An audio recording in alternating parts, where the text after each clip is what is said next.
नमस्कार साथियों, स्वागत है आप सबका हमारे YouTube channel move on study with team के YouTube चैनल पर।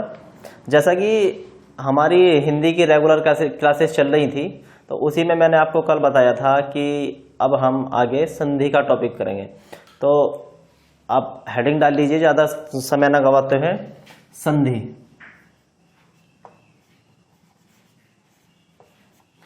संधि होती क्या है? संधि का इंग्लिश में अगर मीनिंग देखा जाए तो ज्वाइनिंग। ठीक, संधि होती है दो वर्णों का मेल या किसी भी दो चीजों को मिलाना, वो संधि हो जाती है। हम हिंदी में पढ़ते हैं संधि। संधि क्या होती है? इसका जो शाब्दिक अर्थ होता है,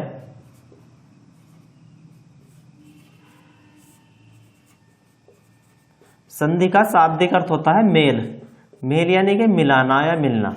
शाब्दिक अर्थ का होता है, शाब्दिक अर्थ जो होता है, शाब्दिक जो होता है उसका अर्थ होता है जो सीधा सीधा शब्द का अर्थ होता है। ठीक, यानी कि इसका अर्थ हो गया मेल, किन्हीं दो शब्दों को मिलाना।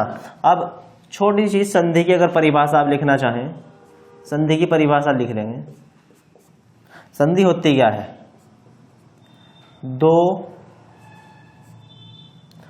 वर्णों के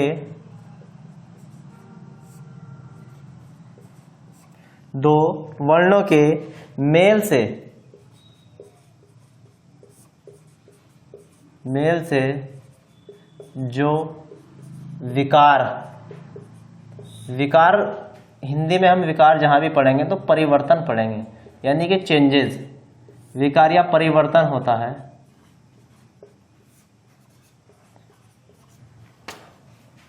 संधि कहलाता है। ठीक है साथियों, नोट कर लेंगे। संधि कहलाता है, यानी कि दो वर्णों के मेल से जो विकार यानी कि जो परिवर्तन, हमने दो शब्द वर्ण मिलाए। वर्ण का मतलब शब्द नहीं आएगा इसमें, संधि में केवल और केवल वर्ण की बात होगी। शब्द जो आता है वो समास हो जाता है, फिर जो शब्दों से मिलकर बनता है। यानी कि दो वर्णों के मेल से जो विकार परिवर्तन होता है, संधि कहलाता है। इसके अगर एग्जाम्पल आप लिखना चाहें, मन जम योग, क्या हो जाता है? मनोयोग। ठीक, यानी कि इसके ये जो वर्ण है, ये अयोगवा में हमने पढ़े थे, और इसका योग, ठीक है, इससे मिलकर मनो ओ की मात्रा हो गई तो मनोयोग हो गया। दूसरा लिख लो, महात्मा। महा जमा आत्मा। महा यानी कि आ का डंडा है, तो आ और आ मिलकर एक आ बन जाएगा। ठीक है, ये इसके एग्जाम्पल हो गए। जो लिखना चाहे लिख सकते हैं,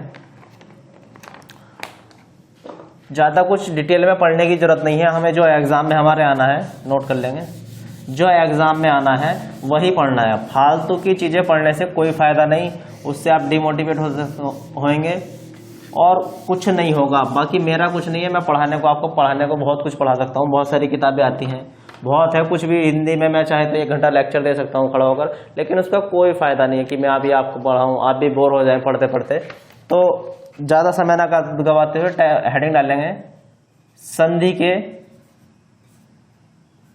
भेद। संधि की जो परिभाषा आती है, केवल वही आता है कि दो समीपवर्ती वर्णों के मेल से जो विकार उत्पन्न होते हैं, दो वर्णों को मिला दिया हमने, उससे जो विकार होगा वो संधि होती।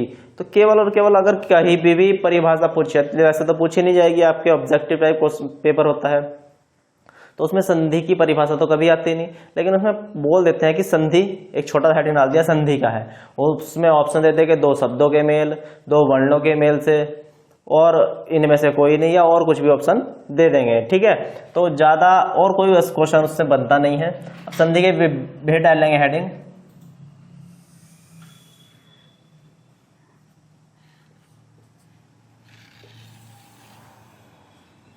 ठीक, संधि के 3 भेद होते हैं। भेद का मतलब प्रकार। संधि 3 प्रकार की होती है। पहली स्वर संधि,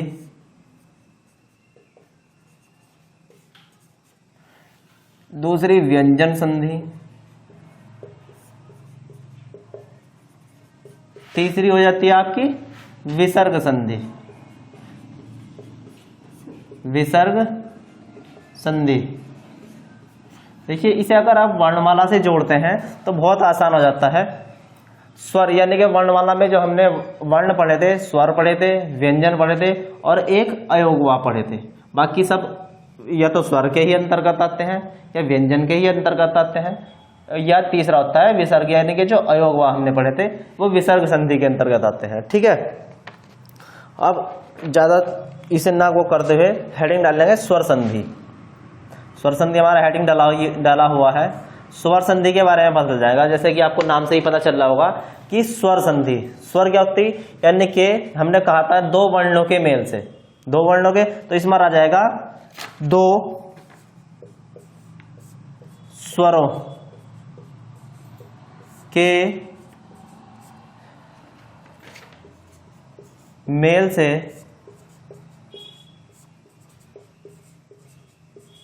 से होने वाले विकार या ब्रैकेट डाल लेंगे परिवर्तन को, विकार को स्वर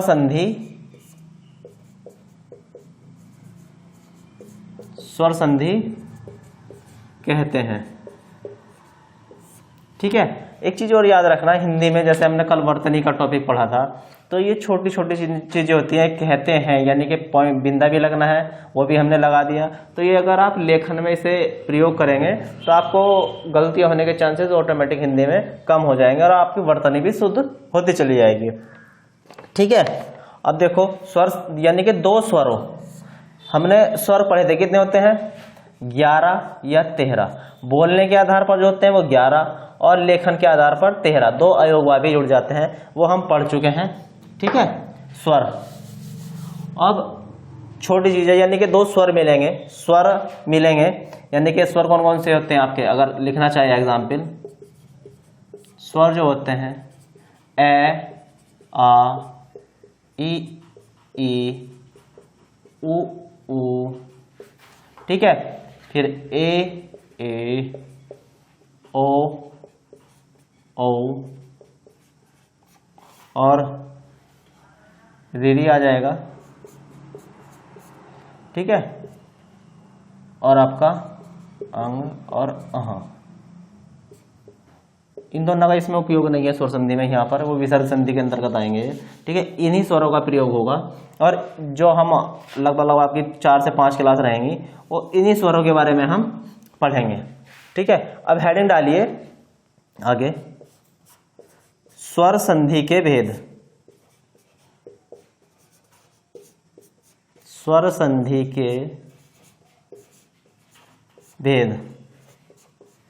अब हमने स्वर संधि के बारे में तो पढ़ लिया कि दो स्वरों के मेल से होने वाले विकार या परिवर्तन को स्वर संधि कहते हैं। अब स्वर संधि कितने प्रकार की होती है, ठीक, ये हेडिंग डाल लेंगे, नोट करेंगे स्वर संधि कितने प्रकार की होती है। ठीक है, आगे पढ़ेंगे स्वर संधि के भेद, यानी कि स्वर संधि कितने प्रकार की होती है। अभी हम धीरे धीरे सारी संधियां पढ़ेंगे, जो हमारी मेन इंपॉर्टेंट होती है, जो सबसे ज्यादा क्वेश्चन बनते हैं वो स्वर संधि या विसर्ग संधि से बनते हैं। स्वर संधि होती है, लिख लेंगे, स्वर संधि 5 प्रकार की होती है।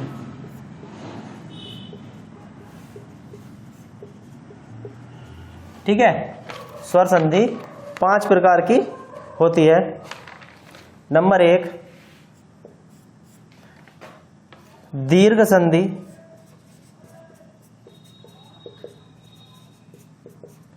नंबर 2 गुण संधि, नंबर 3 वृद्धि संधि, नंबर 4 यण संधि और नंबर 5 अयादि संधि। अयादि संधि। ठीक है, इन 5 के बारे में हम नेक्स्ट क्लास में धीरे धीरे से एक एक संधि के बारे में, उसके पूरे के सारे के सभी एग्जाम्पल एक क्लास में एक संधि को खत्म करेंगे बड़े आराम के साथ, ज़्यादा, जिससे कि आपको नोट्स बनाने की जरूरत भी ना पड़े और अच्छे से समझ में आ जाए, एग्जाम्पल भी ज़्यादा हो जाए। ज़्यादा कुछ नहीं है, समझने के लिए बहुत आराम से, बहुत छोटा सा टॉपिक है, बड़े प्यार से समझ में आएगा।